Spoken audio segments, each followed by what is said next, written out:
Alléluia. Vous êtes toujours là ce matin?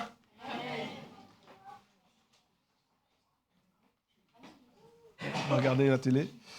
Ça marche pas? Non, aussi. Amen. Dieu est bon. Amen. Ce côté-là va plus fort que ce côté-là. Dieu est bon. Amen. Dieu est bon. Amen. Oh, c'est toujours plus fort. Dieu est bon. Amen. Ça va mieux. Dieu est bon. Amen. Ça va, vous avez le sens de l'humour? Oui. Si pas, je m'excuse à l'avance. Je vais sûrement vous choquer beaucoup. Ok, donc, Dieu est bon. Amen. Qui ne nous connaît pas? Tout le monde nous connaît, ça va? Ok. Et vous êtes là quand même. Ah, vous ne saviez pas que c'était nous? Oh là là. Il y a tellement... Ça fait longtemps qu'on est venu, hein? Ça fait... On regardait hier, je pense. Ça fait plus d'1 an qu'on n'est pas venu. Et c'est pas faute d'avoir essayé, hein?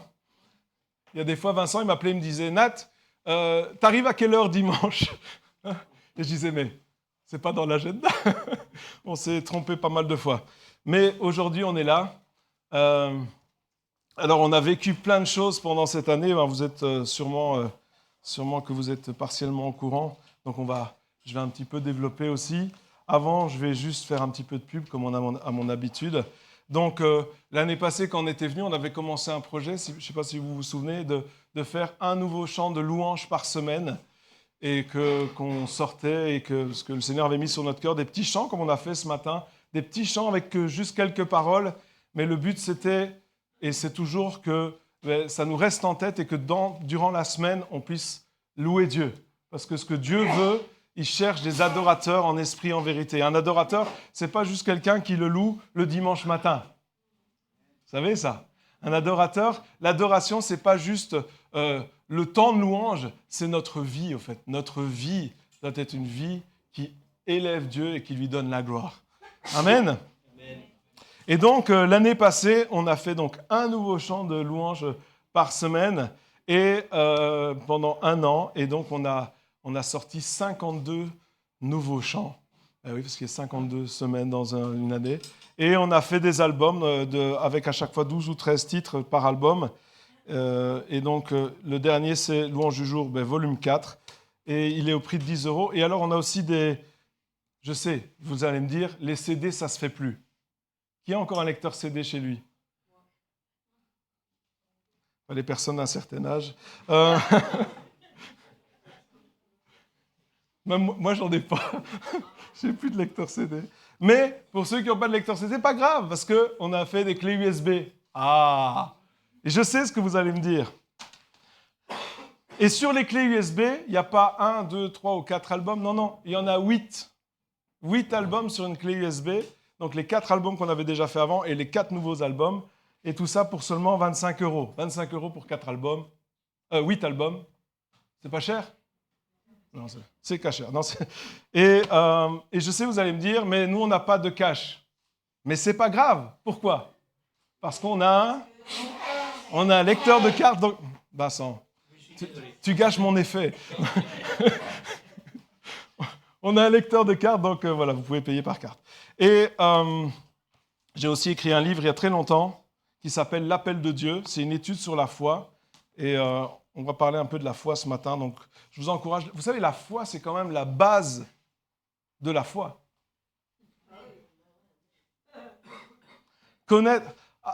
Avoir la foi, c'est quand même la base de la vie de foi. Nous sommes appelés à vivre une vie de foi, n'est-ce pas? Vous êtes d'accord? Donc, la foi, c'est quand même un sujet très important et il y a une étude là-dessus. Donc voilà, il y a des trucs qui sont là après, si vous voulez.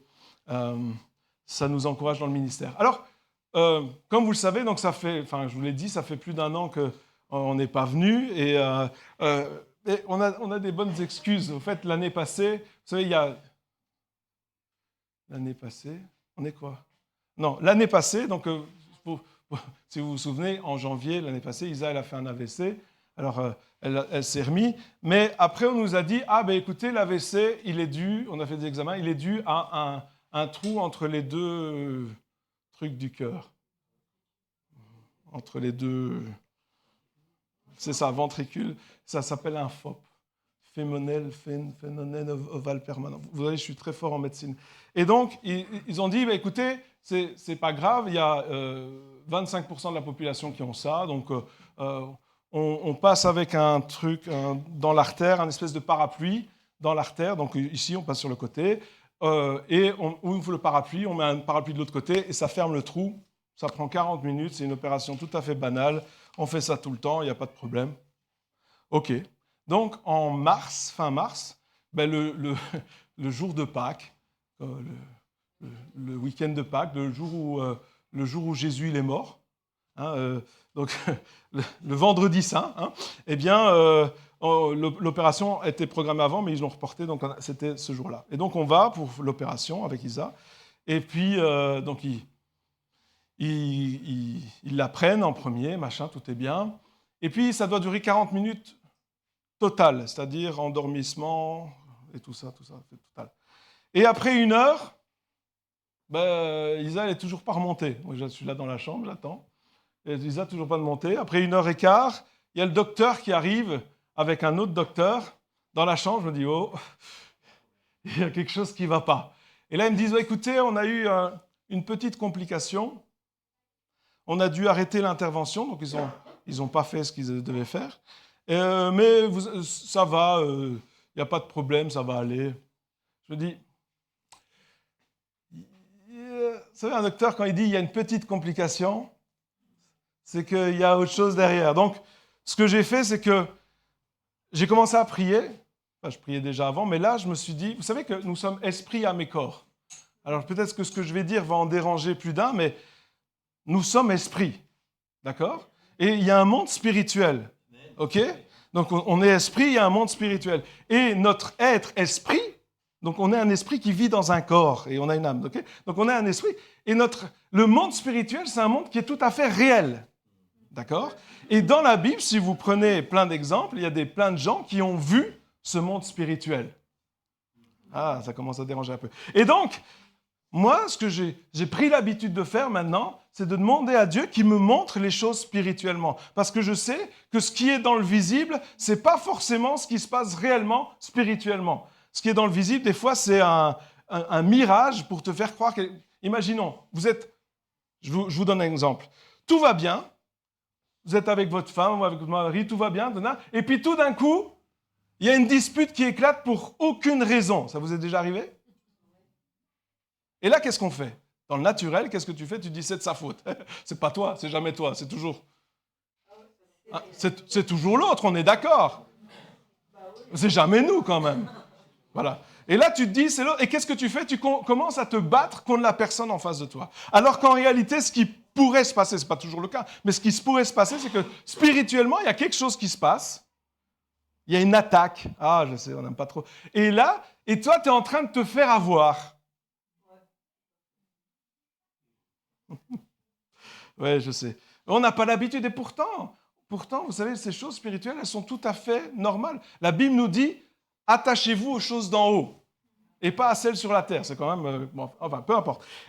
Je vous explique l'histoire. Je ne vais pas essayer de vous convaincre de quoi que ce soit, mais c'est ce que j'ai vécu. Donc, je commence à prier, je dis, Seigneur, montre-moi ce qui se passe. Et là, tout d'un coup, je vois Isa. Et Isa, elle est au bord d'un précipice. Et, vous vous souvenez, enfin, si vous étiez là quand j'ai raconté l'histoire de l'AVC, elle est en train de danser, elle est toujours en train de danser, je ne sais pas pourquoi, mais elle danse tout le temps. Donc elle est en train de danser, là, tranquille, non, elle s'amuse. Et elle danse. Et là, elle danse, en tournoyant, et puis elle va vers le précipice. Et moi, je dis, non, va pas par là. Mais elle ne m'entend pas, je ne sais pas, elle continue. Et elle commence à aller, et elle va... Alors, elle est dans le précipice, mais c'est comme si elle marche elle ne tombe pas, d'accord ? Elle marche dans l'air. Ne me demandez pas comment c'est possible, je ne sais pas. Et de l'autre côté du précipice, il y a la lumière. Alors moi, je sais ce que ça veut dire, la lumière, à ce moment-là. Et je lui dis, va pas vers la lumière, va pas vers... Parce que je savais ce que ça voulait dire. Et d'un côté, j'étais joyeux parce que je savais où elle allait, mais de l'autre côté, j'étais triste parce que je savais où elle allait. Vous voyez un petit peu le... Et là, je la vois, elle va de l'autre côté tranquille, elle traverse le truc, et puis là, je dis, Seigneur, mais qu'est-ce que je dois faire? Au secours, qu'est-ce qui se passe? Je peux pas la laisser partir, qu'est-ce que je dois faire? Et là, Dieu me dit, va la chercher. Je me dis, mais il y a le précipice, tout ça, bon, peu importe. Je me retrouve avec elle, et là, je danse avec elle, parce que vu qu'elle ne comprend pas ce que je dis, je danse avec elle, jusque du bon côté du précipice. Et à la fin de l'opération, on a appris qu'elle avait fait un arrêt cardiaque, qu'ils avaient dû faire un massage cardiaque. Alors, ils ne l'ont pas écrit sur le rapport de l'hôpital, mais ils nous l'ont dit, et puis ils nous ont facturé l'adrénaline. Alors, voilà, donc ça... Ben ouais, sinon... Donc, alors, ce qui s'est passé, au fait, c'est que pendant l'opération, ils ne savent pas comment. Ils ont regardé les vidéos après, ils ne savent pas ce qui s'est passé, mais tout d'un coup, ils ont percé l'artère, et il y a du liquide qui a coulé dans la membrane qui entoure le cœur. Je ne savais pas qu'il y avait une membrane qui entourait le cœur, maintenant je le sais. Et au fait, donc le cœur, il bat dans une membrane, d'accord? Enfin, à l'intérieur. Et là, il y avait le sang qui remplissait cette membrane, et donc le cœur n'avait plus de place pour battre.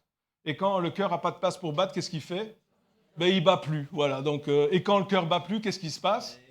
Eh ben, on meurt. Eh ben, ouais. Et donc, ce qu'ils ont fait, c'est qu'ils ont essayé d'aller drainer ce truc-là, mais ils n'ont pas réussi. Du coup, ils ont dû la changer de pièce d'opération, ouvrir complètement, aller drainer, mettre un drain, etc. Et donc, au lieu de 40 minutes, je l'ai retrouvée à 8 heures du soir, donc ça a duré 6 heures. Et puis, elle est restée 2 jours et demi en soins intensifs. Alors elle se réveille à 8 heures, elle se dit, ça y est, l'opération c'est fini, tout s'est bien passé. Ouais. Elle se dit, mais tiens, c'est bizarre, j'ai mal ici. Ben oui, ils lui ont fait un massage cardiaque. Et voilà, donc ça c'était ce jour-là. Alors je ne vous raconte pas les autres détails, parce que c'était une très longue et très difficile journée. Mais ensuite, ce qui s'est passé, c'est qu'il y a eu l'après-coup, c'est-à-dire qu'au lieu d'aller mieux après, elle allait pire après. Vous vous êtes déjà fait opérer. C'est quand tu sors de l'opération, il faut du temps pour t'en mettre. Donc là, elle avait une fatigue extrême. Alors il y avait aussi un stress qui était là, parce qu'au niveau du cœur, forcément. Et puis une douleur constante. Enfin, je vous passe les détails, mais pendant des mois, c'était vraiment très, très compliqué. Elle était très, très vite fatiguée. Peu importe ce qu'on faisait... Voilà, ça fatiguait, et c'est normal après une opération. Mais après plusieurs mois, après X mois, c'était toujours le cas. C'est-à-dire on a un certain moment, on devait aller manger chez des amis, et puis on prend la voiture, on va jusque-là. Et quand j'arrive devant chez eux, en voiture, elle me dit, je vais pas bien. Et puis elle sentait plus ses bras. Enfin, on s'est retrouvés aux urgences. Et là, elle sentait plus ses bras. Elle avait fait une espèce de hausse, chute de tension, je sais pas quoi. Hausse de tension, et puis après une chute. Un truc dans le genre. Et là, on arrive à l'hôpital, ils lui font des tests, machin, et puis ça ne s'arrange pas. Et donc moi, je suis là, je l'ai conduite aux urgences, tout ça, et puis je dois aller aux toilettes. Et puis je vais aux toilettes, et en allant aux toilettes, j'ai des voix dans ma tête. Vous n'avez jamais de voix dans votre tête, mais moi, il y a des voix dans ma tête à ce moment-là qui te disent « Ah, t'as vu, hein, t'es bien maintenant avec ton truc là, hein, tu vois ce que vous faites, hein, et ben maintenant regarde ce qui se passe, etc. Et il est où ton truc spirituel là? Ils sont où tes trucs, ta réalité spirituelle, qu'on est esprit, etc. Hein, tu vas faire quoi maintenant? Il y a vraiment ça dans ma tête à ce moment-là, c'est super encourageant comme voix. Et on appelle ça des attaques. Je ne suis pas schizophrène, hein, enfin, je pense pas. Et donc, et là, je suis là et je me dis, c'est vrai, t'as raison. Seigneur, montre-moi ce qui se passe. Et là, je me retrouve devant une espèce de terre miniature. Écoutez, moi, je ne comprends pas ce qui se passe, d'accord? J'essaye pas de vous expliquer, je n'ai pas compris, moi, je sais juste ce que j'ai vu. Donc, je vois une espèce de terre, une petite terre. Et je dis, mais Seigneur, qu'est-ce que je dois faire? Et Dieu me dit, tape du pied. Vous imaginez, je suis dans la toilette.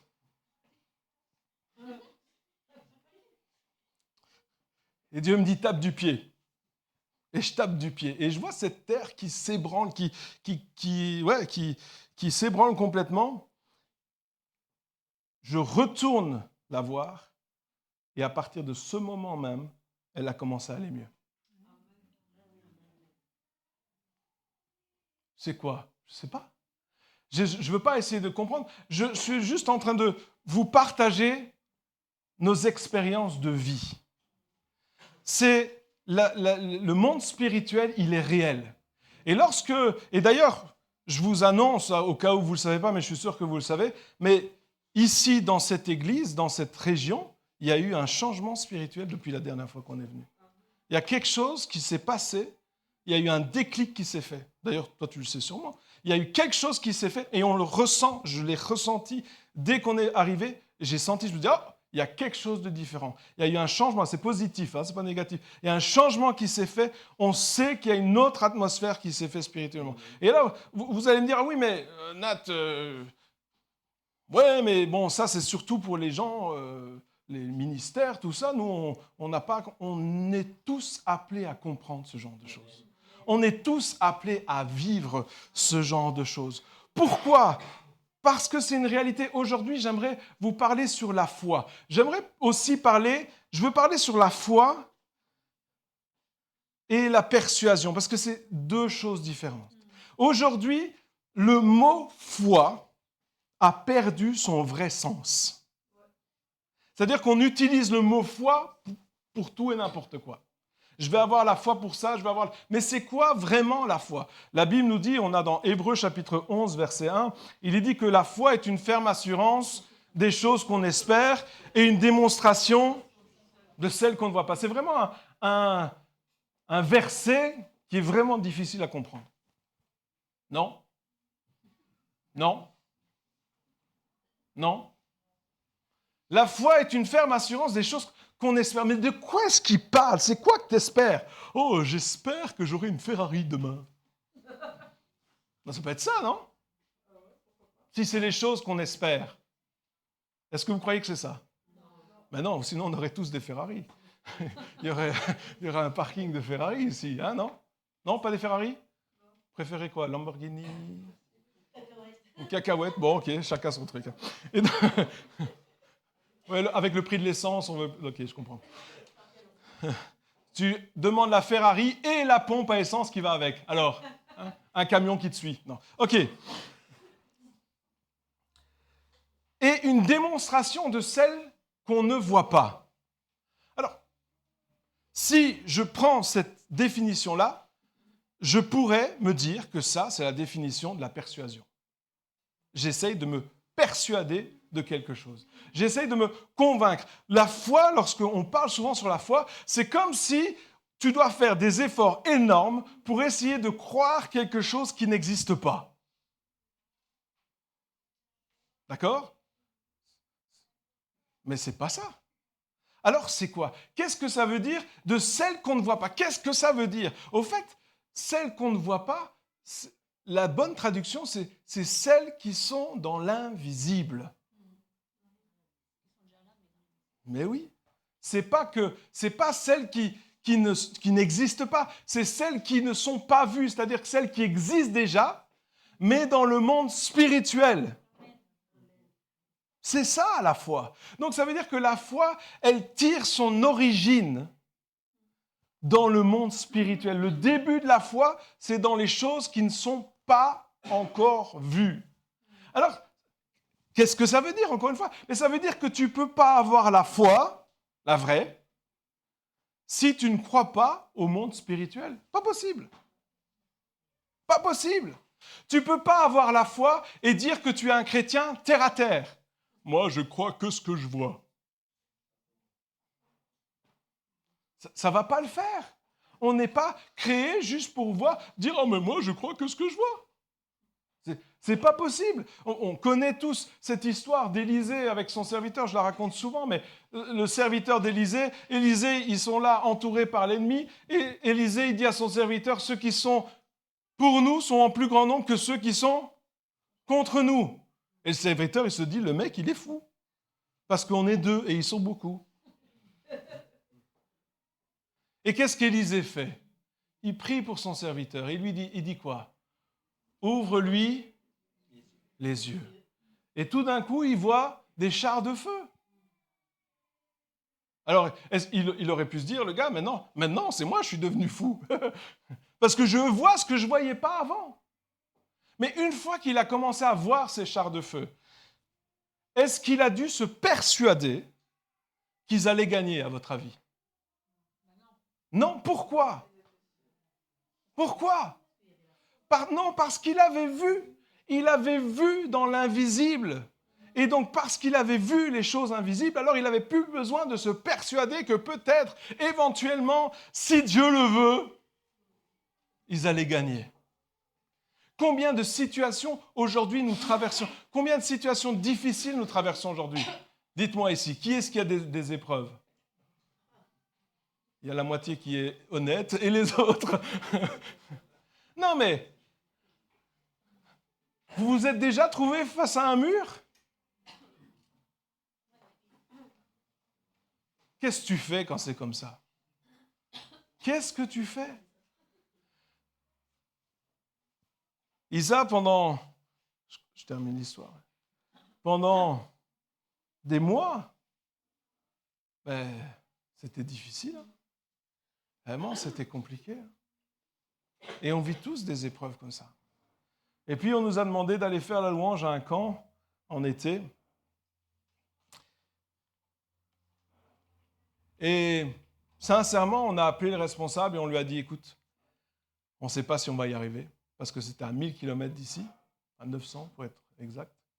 Il y avait 900 km de route, c'est quand même pas mal. Hein. Puis faire la louange 2 fois par jour, ça fait quand même beaucoup d'énergie. Et on l'a appelé, on l'a dit, écoute, on n'est pas sûr qu'on va venir, parce que, donc 2-3 semaines avant, on lui a dit, on n'est pas sûr. Essaye de trouver un remplaçant. Mais il nous dit, je pourrais trouver un remplaçant. On dit, mais essayez de venir quand même. On a dit, OK. Puis on a prié ensemble avec Isa, et puis on s'est dit, non. On s'est engagé, on va y aller. Ça va être difficile, mais on va y aller, on va le faire. Parce qu'on croyait vraiment que Dieu nous appelait à aller là. On n'allait pas juste pour le fun, mais parce que Dieu nous appelait à aller. Donc on a été, et puis c'était un camp sur la délivrance. Alors, nous, on n'était pas vraiment concernés, on faisait la louange, et puis après on se mettait en retrait, et puis on assistait aux réunions. Et puis tout d'un coup, après la troisième réunion, donc à la fin de la 3e réunion, il commence à prier, puis c'était avec Thierry Kopp, il commence à avoir des paroles de connaissance, et puis voilà, il dit vous avez une douleur à la poitrine, machin, depuis... Voilà, vous avez été opéré du cœur, elle connaît plus les trucs, meilleure mémoire. Vous avez été opéré du cœur, tout ça, vous avez mal à la poitrine, et Dieu vous libère maintenant, puis il prie et tout ça. Et on ne fait pas vraiment attention. Mais le lendemain, après-midi, on faisait une sieste, hein, parce qu'on était crevés. Le lendemain, on fait la sieste, et puis Isa, elle me dit, tiens, j'ai plus mal. Elle dit, mais ça vraiment, mais c'était une douleur constante. Elle dit, j'ai plus mal, c'est terminé, j'ai plus mal. Ensuite, le lendemain, ou ce jour-là, au soir, il prie, il dit, voilà, vous avez une fatigue qui n'est pas normale, qui est sur vous. Vous êtes fatigué, c'est pas normal, c'est pas une fatigue normale. On a des fatigues normales. Hein. Si tu travailles pendant 20 heures et que tu dors que 2-3 heures, c'est normal que le lendemain, tu es fatigué. Mais si tu dors suffisamment, et c'est pas normal que tu es fatigué. On est d'accord? Et il dit, vous avez une fatigue anormale, etc. Et puis il prie et il brise ça au nom de Jésus. Et puis, le lendemain, elle me dit, oh, je suis plus fatigué. Je dis, oh, c'est super. Et après, c'était quoi l'angoisse ou c'était quoi? Le traumatisme, voilà, le traumatisme. Ah, vous avez un traumatisme lié à l'opération. Effectivement, à chaque fois que, vous savez, quand tu as un problème comme ça, à chaque fois que tu as un petit truc, directement, c'est la panique. Et donc, vous avez là, il prie, et puis, terminé. 3 trucs complètement guéris. Amen, c'est extraordinaire. Et c'est pour ça qu'on peut être là ce matin. Parce qu'elle n'arrivait plus à chanter. Hein. On faisait deux chants, puis il y avait plus d'air. On avait fait un séminaire juste un mois avant, je pense, on avait fait un séminaire. Et puis, elle avait dû s'arrêter pendant la louange parce qu'elle n'arrivait pas. Donc, vraiment, on a vu une différence énorme du jour au lendemain. Parce que Dieu est bon. Amen. Et Dieu fait des choses extraordinaires. Et il y a une réalité, il y a cette réalité qui est invisible. Et la foi, c'est cette ferme assurance des choses qu'on espère. Mais qu'est-ce qu'on espère? Oh, j'espère que je serai riche. Qu'est-ce que tu espères? C'est intéressant, n'est-ce pas, de savoir ce qu'on espère. Vous savez pourquoi c'est intéressant de savoir ce qu'on espère? Parce que si tu viens à Dieu et te dis « J'espère que Dieu il va faire tout pour moi », tu places une mauvaise espérance. Tu comprends?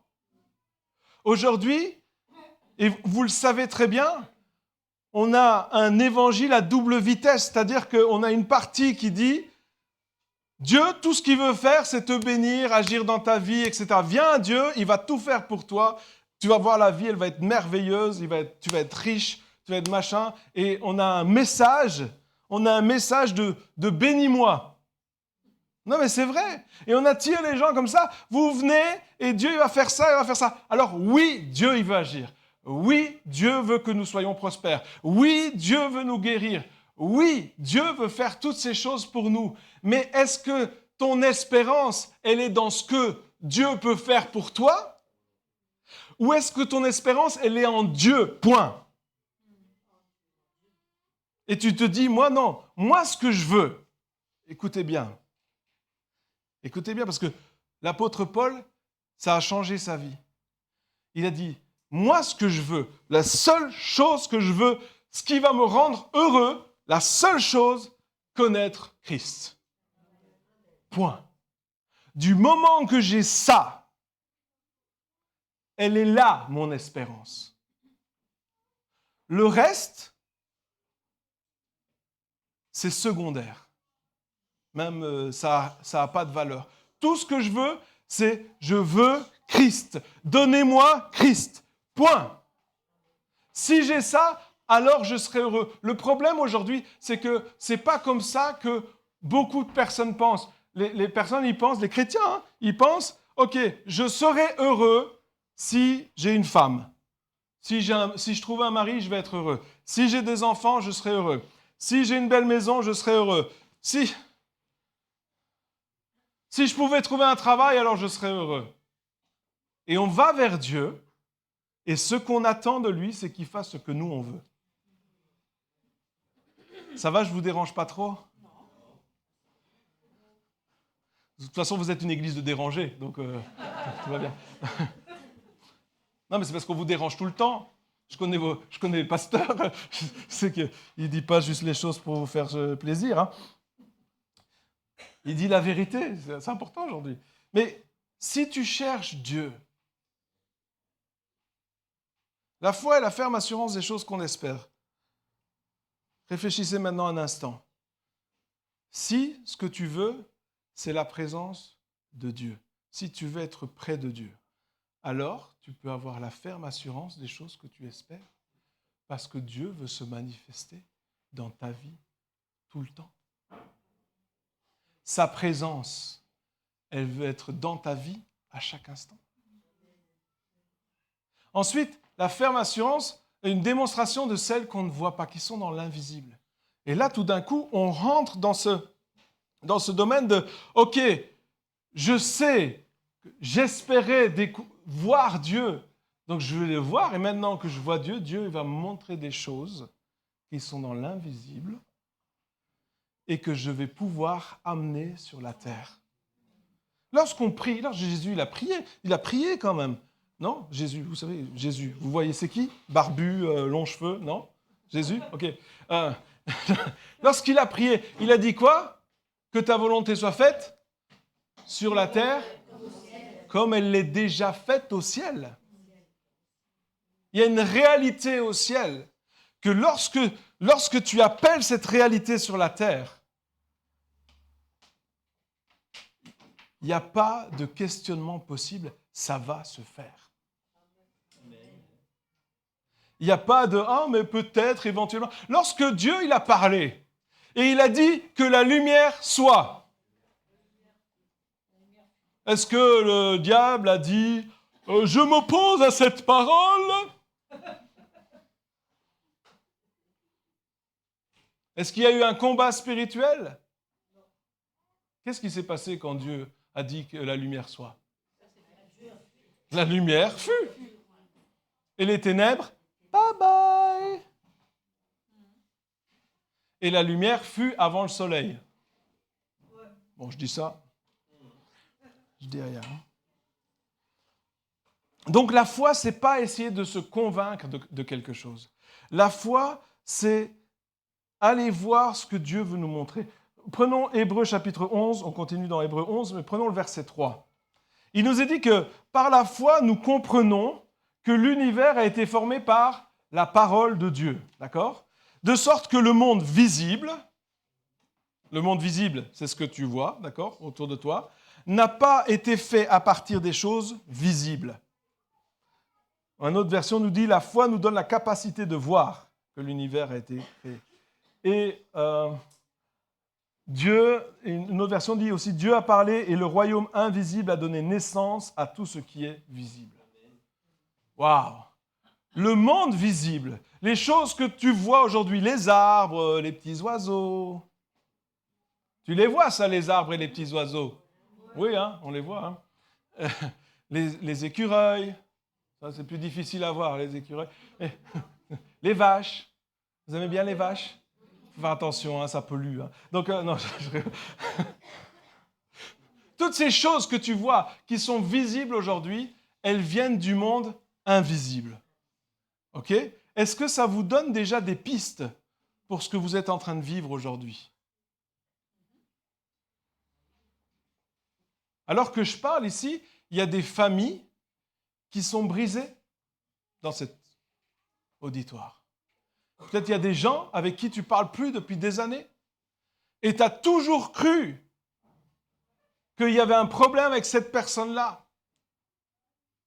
Et peut-être que tu as cru un mensonge. Peut-être que ce qui s'est passé en réalité, c'est quelque chose dans l'invisible. Et toi, tu t'es fait avoir.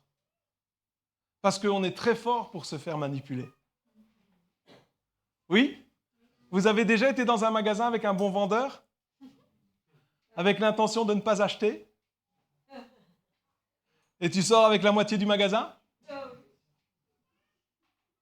Non, c'est vrai, il n'y a plus beaucoup de bons vendeurs, donc c'est difficile. Vous savez, ça existe encore. Vous avez déjà fait face à un bon vendeur? Qu'est-ce qu'il fait un bon vendeur? Il vend.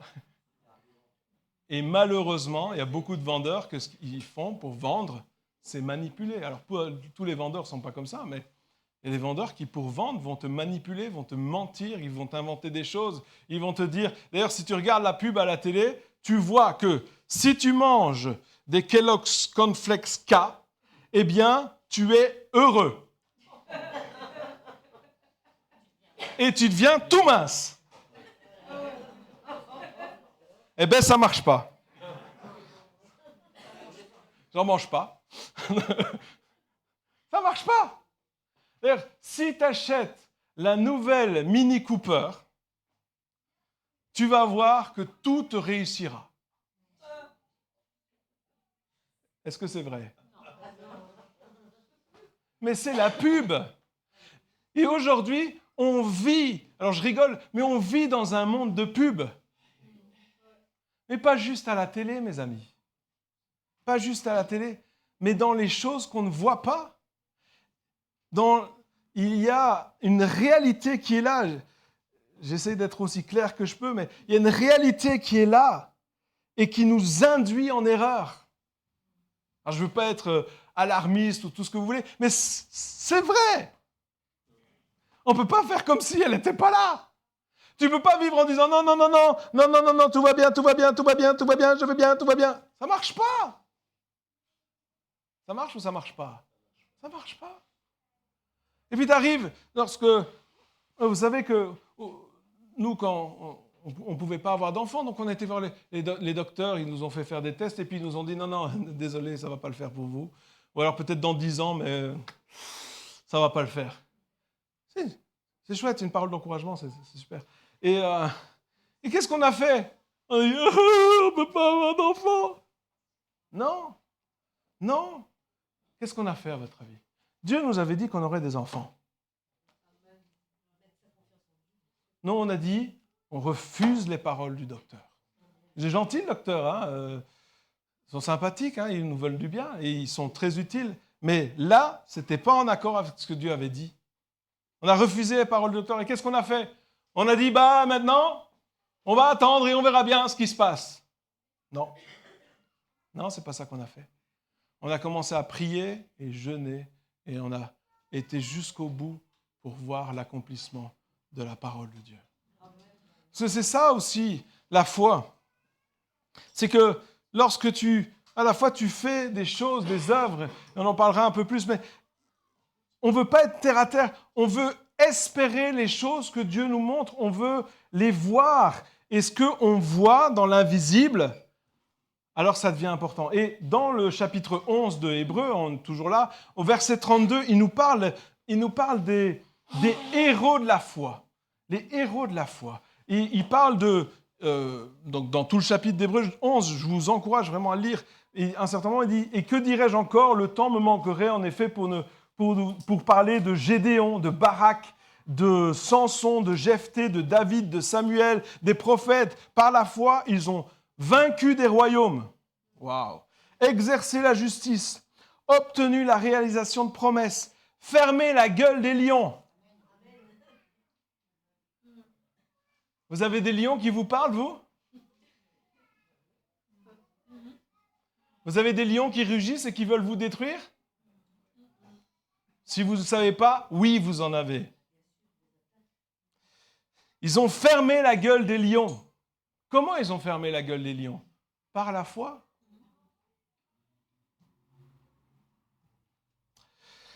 Ils ont éteint la puissance du feu. Waouh! Il y a des pompiers ici? Ils ont échappé au tranchant de l'épée. Ils ont repris des forces après une maladie. Ils ont été vaillants à la guerre. Ils ont mis en fuite des armées étrangères. C'est pas des petits, c'est pas des petits joueurs, hein? Des femmes ont retrouvé leur mort par la résurrection. Waouh! Une autre version dit, ils ont ressuscité leurs enfants. Vous savez, les femmes aussi peuvent avoir la foi. C'est bien. Oh, ok, désolé. Voilà, ça, il ne fallait pas dire. Alors, d'autres ont été... Donc là, on peut dire, mais c'est merveilleux, la foi, elle nous donne toujours les victoires. Attendez, regardez la suite.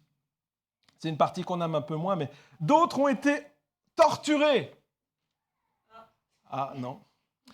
Et n'ont pas accepté la délivrance afin d'obtenir une meilleure résurrection. D'autres ont subi les moqueries, le fouet, les chaînes, la prison. Revenez. Oh! Est-ce que... Intéressant, hein? On parle... Souvent, lorsqu'on parle de la foi, c'est la foi, elle me sert à obtenir ce que je veux. Ça, c'est la définition qu'on aimerait avoir de la foi. La foi me sert à obtenir ce que je veux. Mais ce n'est pas la bonne définition. La foi, elle sert à accomplir ce que Dieu veut. Il y a un but plus grand, parce que lorsque tu vois les choses que Dieu te montre, lorsque tu espères en Dieu, lorsque tu comprends la réalité spirituelle et que tu vois les choses qui se passent, les choses terrestres, elles ont moins de valeur tout d'un coup. Là, ici, il y en a, ils ont été torturés. Ils ont été torturés et ils n'ont pas accepté la délivrance. C'est-à-dire qu'ils auraient très bien pu être libérés, mais ils ne l'ont pas fait. Pourquoi? Parce qu'ils se sont dit, il y a quelque chose de plus important. Mon espérance, elle est au-delà de ça, c'est plus grand que ça. Et Dieu veut que nous devenions des hommes et des femmes qui cherchent les choses d'en haut, c'est-à-dire qu'il y a quelque chose qui est plus élevé que juste réussir ta vie. Il y a quelque chose qui est plus important que d'avoir une femme, des enfants, une maison. Et c'est bien. Mais si c'est ça ton but sur la terre, tu passes à côté de ce que Dieu il veut pour toi. Parce que si ton but sur la terre, c'est de réussir dans la vie, eh bien, tu sais ce qui va se passer dans ta vie? La réussite, elle va passer au premier plan et Dieu, il va passer après. Et tu vas faire des choses pour Dieu. Hein. C'est pas que tu n'aimes pas Dieu. C'est que tu vas faire des choses pour Dieu, mais tu vas louper ce que Dieu il a vraiment prévu pour toi. Oui, je sais. Je sais, j'aurais dû apporter un message qui vous dit que Dieu veut vous bénir. Mais moi, ce que je veux, moi, je suis ici pour votre bien. Ouais, sincèrement, hein. Moi, je suis là, ici, nous sommes ici avec mon épouse et pasteur, on est là pour votre bien. Et votre bien, c'est pas juste vous dire ce que vous avez envie d'entendre. Il y en a qui ont des enfants. Tu leur dis que ce qu'ils ont envie d'entendre? Tu leur dis quoi? Tu leur dis les choses pour leur bien. Même s'ils sont en colère contre toi, même s'ils te détestent après, hein? Vous avez été enfant? Ça vous est arrivé de détester vos parents quand ils vous punissent? Non, je te hais! Non, vous n'avez jamais dit ça à vos parents? Oh là là. Me dites pas ça, s'il vous plaît. Hein? Mais moi, ce que je veux ici, et mon but, c'est votre bien. Et j'aimerais tellement que ce message, alors, je sais, c'est pas très populaire, mais que ça puisse faire un chemin dans votre cœur. Et que vous puissiez vous dire, ah ok, peut-être qu'il y a plus que ce que je vis aujourd'hui. Peut-être que si je ne suis pas réellement heureux, vous avez remarqué que les choses qu'on pense qui nous rendent heureux, une fois qu'on les a, c'est pas si heureux que ça. C'est un petit peu comme les vacances. Hein, tu te dis, ah, quand je serai en vacances, alors là j'attends les vacances avec impatience. Tu arrives en vacances et tu te dis, ouais, bon, il y a mieux. Non? Et tu te dis, ah, enfin, quand j'aurai été en vacances, après quand je vais revenir, je serai reposé.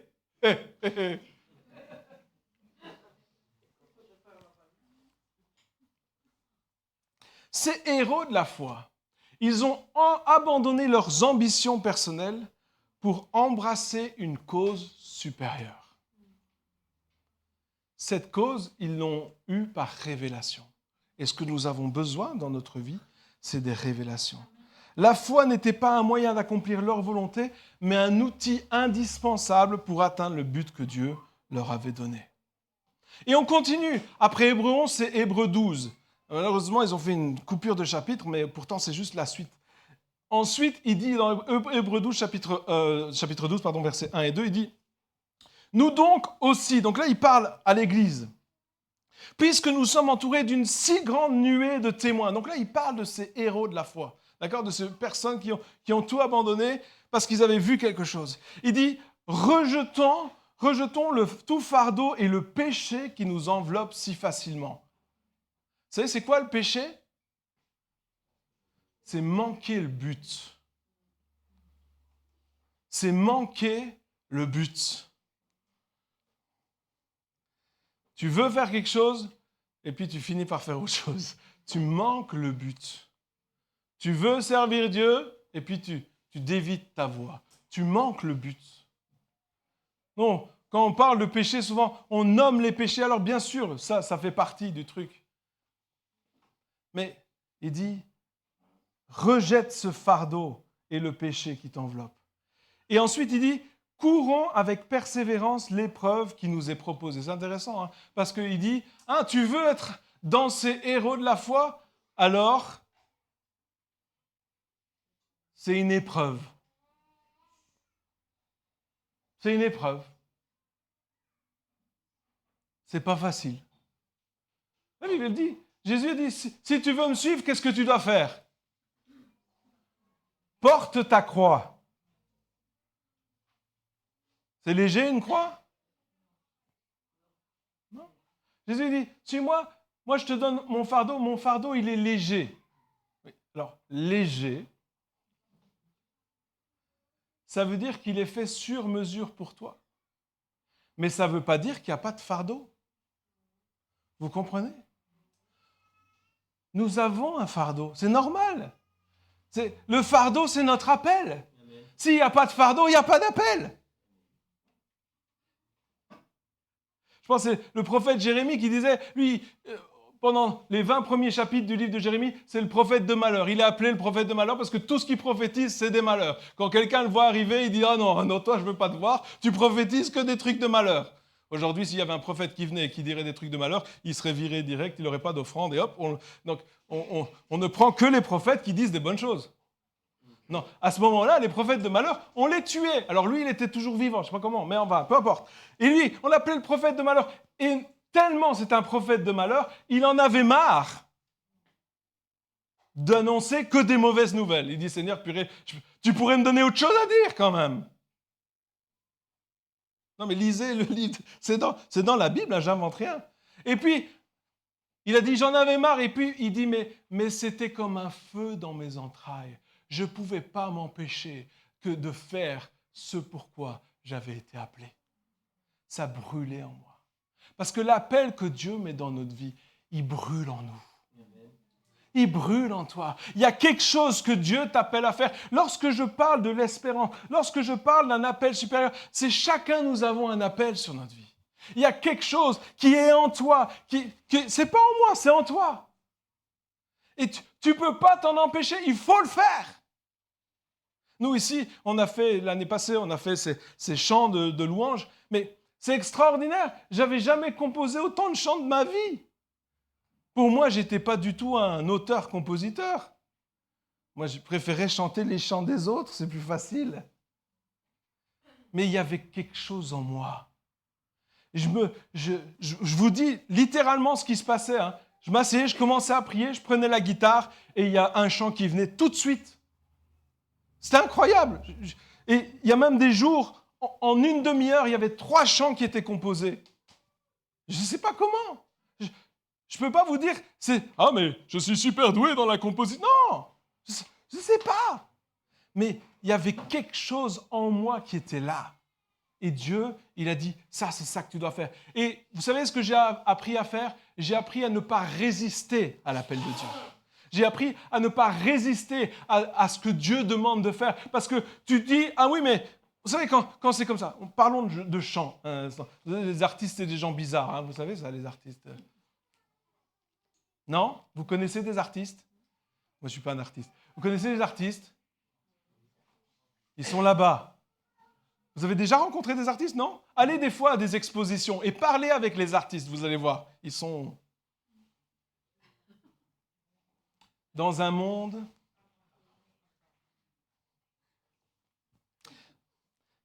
Et lorsque tu fais des choses, il y a toutes des questions d'insécurité. Ah, et si les gens n'aiment pas? Et si ça ne marche pas? Et si on me rejette? Et si je dis n'importe quoi? Et si...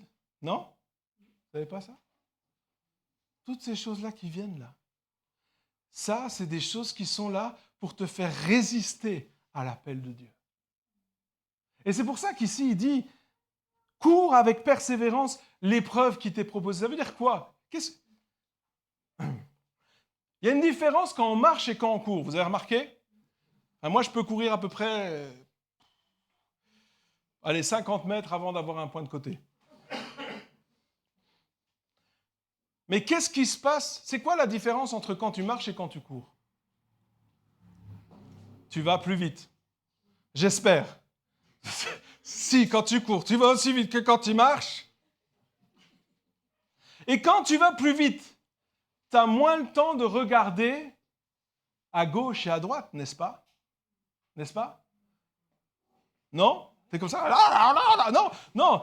Plus tu vas vite, plus tu es obligé de te concentrer sur ce qui se passe devant toi. Vous avez déjà conduit une voiture? Vous avez déjà eu un accident? Souvent, l'accident, c'est pourquoi? Inattention. Pourquoi? Parce que tu vas vite et tu regardes ailleurs. Et qu'est-ce qui se passe quand tu vas vite et que tu regardes ailleurs? Alors aujourd'hui, plus rien, vu qu'il y a des bagnoles qui conduisent à ta place. Mais normalement, tu te prends le fossé. Hein? Moi, je peux vous parler d'expérience. Je me suis pris le fossé, je me suis pris la balise, je me suis pris une autre bagnole. Voilà. Quand tu ne fais pas attention, parce que tu vas vite. Et lorsque tu cours, c'est ça qui se passe. Et pourquoi il nous dit de courir? Il nous dit de courir pour qu'on puisse avoir les yeux fixés sur une chose. Pas les trucs à gauche, à droite, machin. Non, une chose. C'est pour ça que c'est interdit le téléphone au volant. Vous avez déjà utilisé votre téléphone au volant? Moi, j'ai vu l'autre jour un gars en trottinette, il était en train de répondre à un SMS.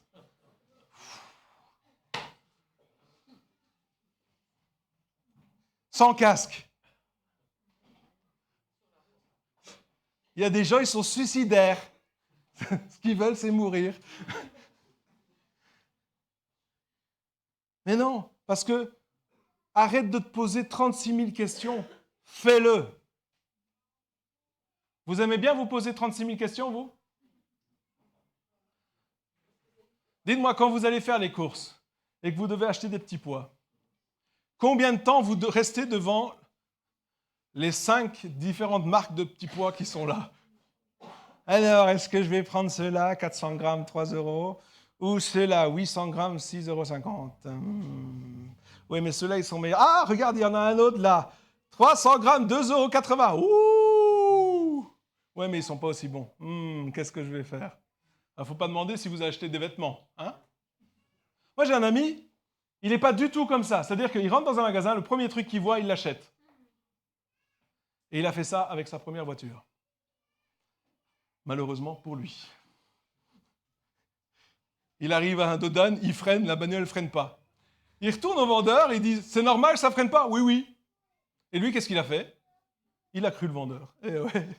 C'est normal, quand je freine, ça ne freine pas? Oui. Ah, d'accord, ok, donc elle n'a pas de problème, ma voiture. C'était un bon vendeur. Hein.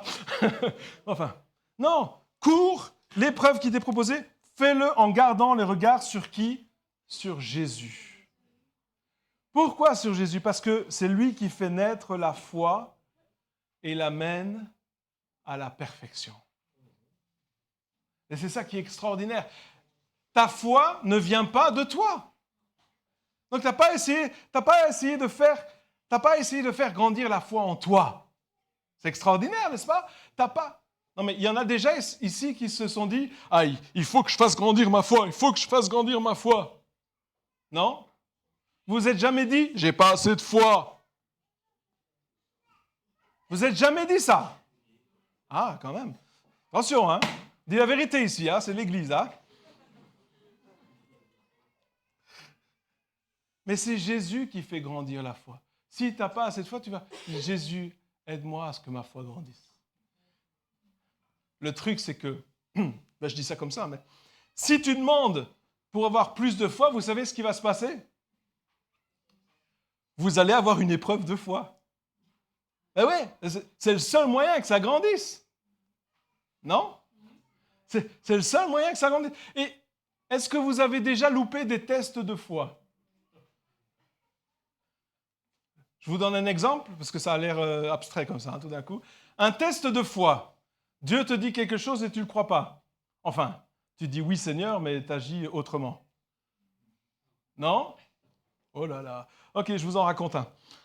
On a acheté une maison il y a longtemps. Et on a acheté en vente publique. Bah moi, nous, on ne connaissait rien, on avait quoi, 20 ans.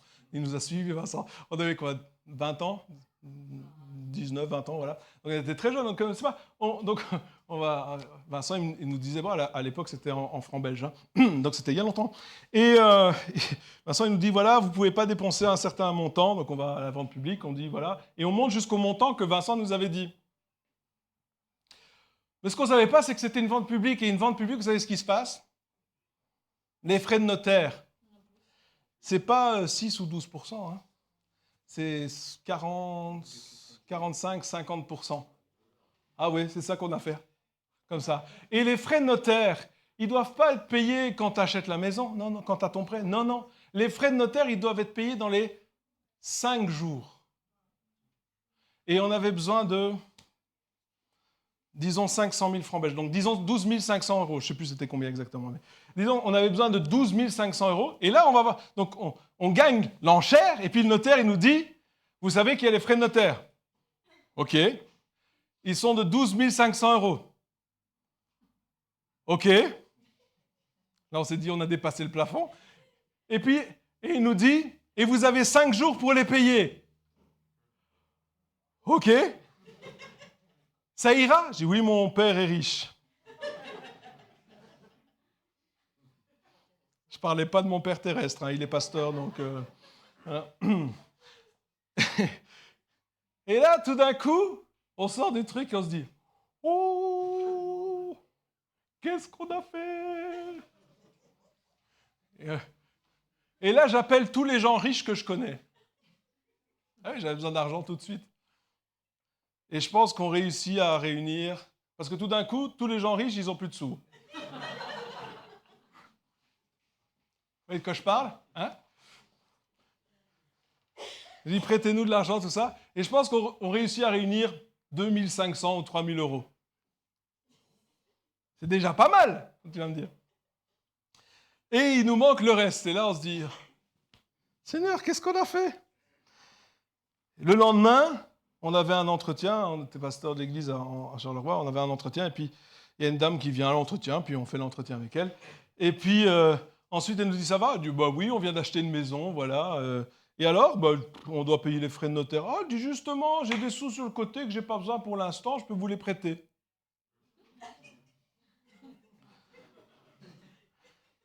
Combien? Ben, tout le reste. Ah, merci Seigneur. En 24 heures, on avait les sous. Donc ça, c'était magnifique. Sauf qu'après, il fallait avoir le prêt. Et le prêt, souvenez-vous, il était 40% plus élevé que ce qu'on pouvait avoir, enfin, que ce que Vincent nous avait dit qu'on pouvait avoir. Et donc, on fait la demande. Et quand tu achètes une maison en vente publique, tu as 1 mois pour payer la maison. Ça, on ne savait pas non plus. Évidemment, on ne savait rien. Et là, on a 1 mois pour payer la maison. Mais nous, on était dehors de notre autre maison, donc on avait vu avec les propriétaires, et puis on avait dit, on avait été demander au notaire la clé de la maison. Et donc on va voir le notaire pour dire, voilà, on aimerait bien avoir la clé de la maison, parce qu'on avait la clé du garage, mais bon, c'était pas très... On dit, voilà, on aimerait bien... Ah non, non, non, monsieur, vous ne pouvez pas avoir la clé de la maison. Mais je vais voir le notaire, je reviens. Donc... La dame s'en va, la secrétaire, moi je prie en langue, elle revient, elle me dit, vous pourrez peut-être avoir la clé, mais d'ici 1 semaine ou 2. Mais attendez ici, je reviens. Je dis rien, mais à chaque fois je dis ok. Et elle s'en va, elle revient, elle dit, voici la clé. Mais il fallait avoir le prêt. Et donc on fait toutes les démarches, machin, pour avoir un prêt. Et puis, on n'a pas de réponse de la banque, pas de réponse. C'est pas oui, c'est pas non, c'est juste rien. Donc 1 mois après, pas de réponse. Et là, le notaire, il appelle, il dit Monsieur Beumier, oui. Est-ce que vous allez payer J'attends les réponses de la banque. Ah. Et alors, je lui envoie des preuves comme quoi je fais les machins. Ok, je vais attendre encore un petit peu. 2 mois plus tard. Il n'y a pas de réponse. Et là, le notaire, il m'appelle, il dit, monsieur, mais plusieurs fois, il m'avait déjà appelé, monsieur, si vous ne payez pas, on va devoir revendre la maison. Vous allez perdre la maison. Et les frais que tu as payés aussi. On va revendre la maison. Je suis obligé, je dois payer les gens, les créanciers. on va revendre la maison. Je dis oui. Et là, moi, c'est ça que je vous dis, les fautes de foi. Vous savez, où tu t'es gouré Là, qu'est-ce que j'ai fait? Je dis, Seigneur, c'est quoi ton problème? Qu'est-ce que je t'ai fait? Je sais que vous n'avez jamais prié comme ça, parce que vous êtes tous des hommes et des femmes de foi énormes. Mais moi, j'étais là, je dis, mais Seigneur, enfin, pourquoi tu me laisses tomber? Non, vous n'avez jamais prié comme ça. Non, je sais, excusez-moi, mais je vous montre ma faiblesse. Et donc, tu m'abandonnes encore? Et qu'est-ce que j'ai fait? J'ai commencé à en vouloir à Dieu. Non, mais non, pas vous, hein? Non. Et tout d'un coup, là, j'en veux à Dieu, tout ça. Et puis, je suis en train de prier, puis Dieu me dit, mais moi, je suis ton ami. Ton ennemi, c'est pas moi, c'est le diable. Et celui que tu combats, tu es en train de combattre ton ami. Parce que moi, je suis avec toi. Ton vrai ennemi, c'est le diable. Et il t'a fait croire que c'était Dieu ton ennemi. Il t'a fait croire que Dieu, il n'en avait rien à cirer de toi. Il t'a fait croire que Dieu t'avait abandonné. Mais Dieu m'a dit, moi, je suis ton ami. Et ton ennemi, c'est le diable.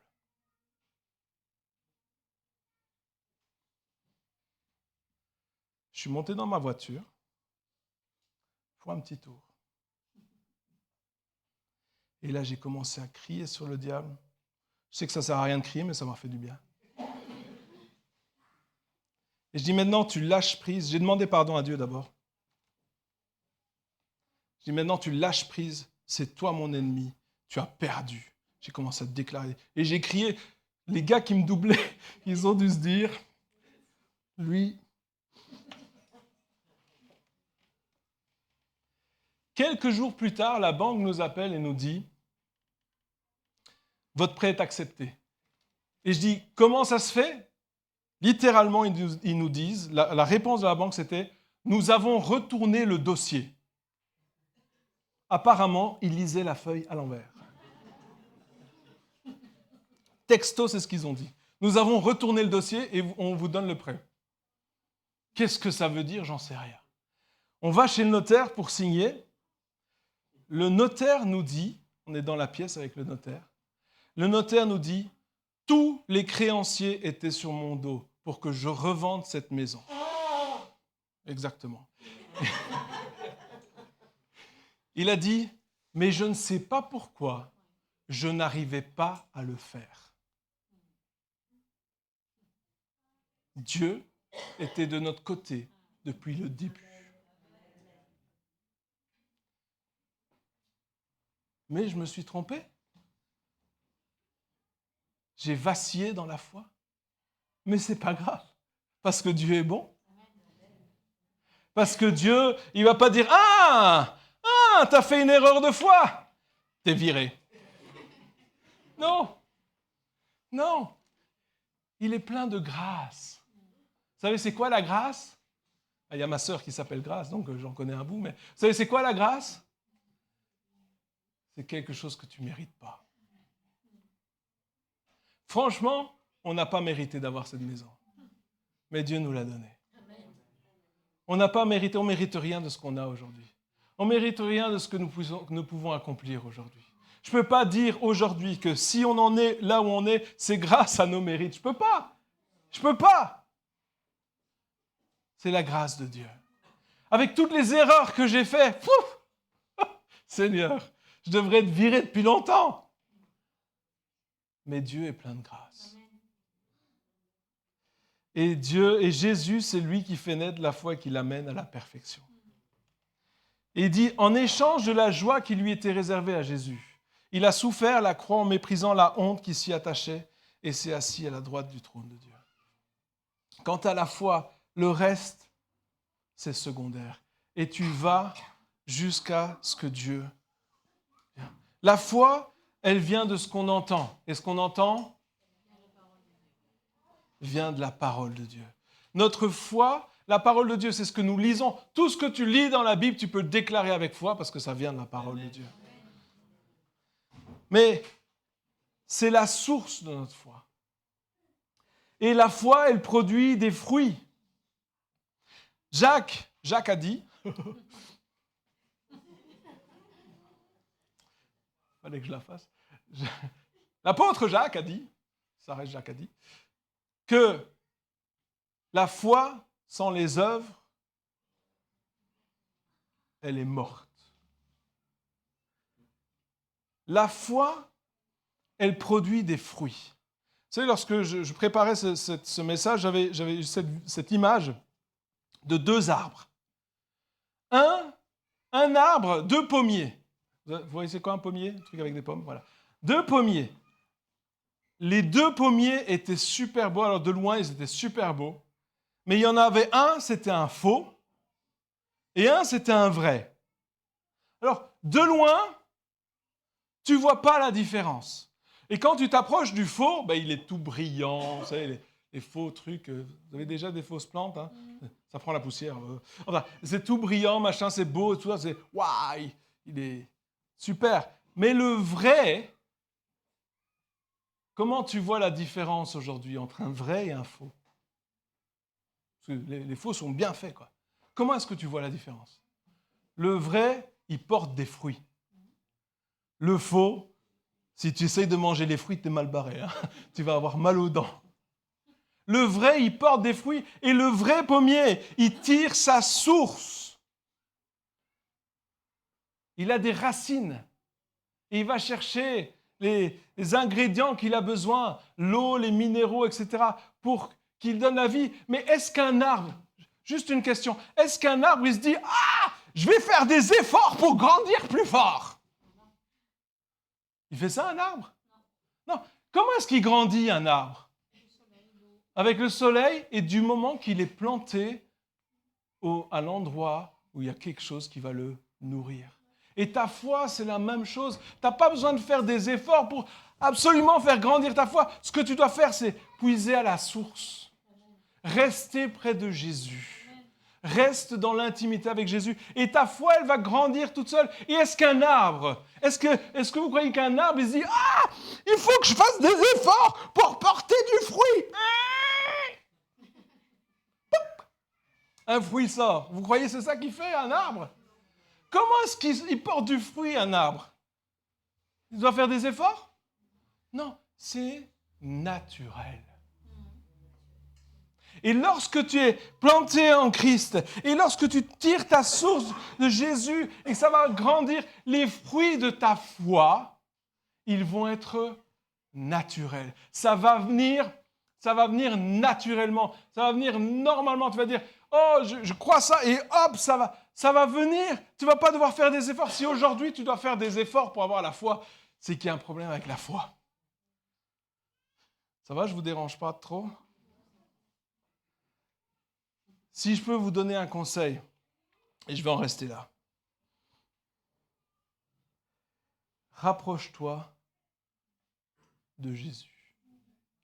La Bible nous dit dans Hébreux 11, verset 6, « Or, sans la foi, il est impossible d'être agréable à Dieu, car il faut que celui qui s'approche croit que Dieu existe et qu'il récompense celui qui le cherche. » Approche-toi de Jésus. Il est celui qui fait naître la foi en toi. Et il est celui qui fait grandir la foi. Approche-toi de Jésus. Garde les yeux fixés sur Jésus. Amen. Alléluia. Prions. Seigneur Jésus, merci encore pour cette parole ce matin. Merci parce que tu veux faire grandir la foi en nous. Merci parce que tu veux nous faire aller dans la bonne direction. Seigneur, je prie que ce matin, les raisonnements qui s'opposent à la connaissance de Christ, ces forteresses de raisonnement, dans nos vies, s'écroulent au nom de Jésus. Que tous ces raisonnements faux par rapport à la foi s'écroulent au nom de Jésus. Et Seigneur, merci parce que tu fais grandir la foi en nous et tu l'amènes à la perfection. Seigneur, tu ne fais pas juste les choses à moitié, tu les fais parfaitement. Et parce que tu as commencé cette œuvre en nous, nous voulons te faire confiance en sachant que toi, tu vas l'amener à la perfection. Garde nos yeux fixés sur toi, Père, au nom de Jésus. Amen. Amen.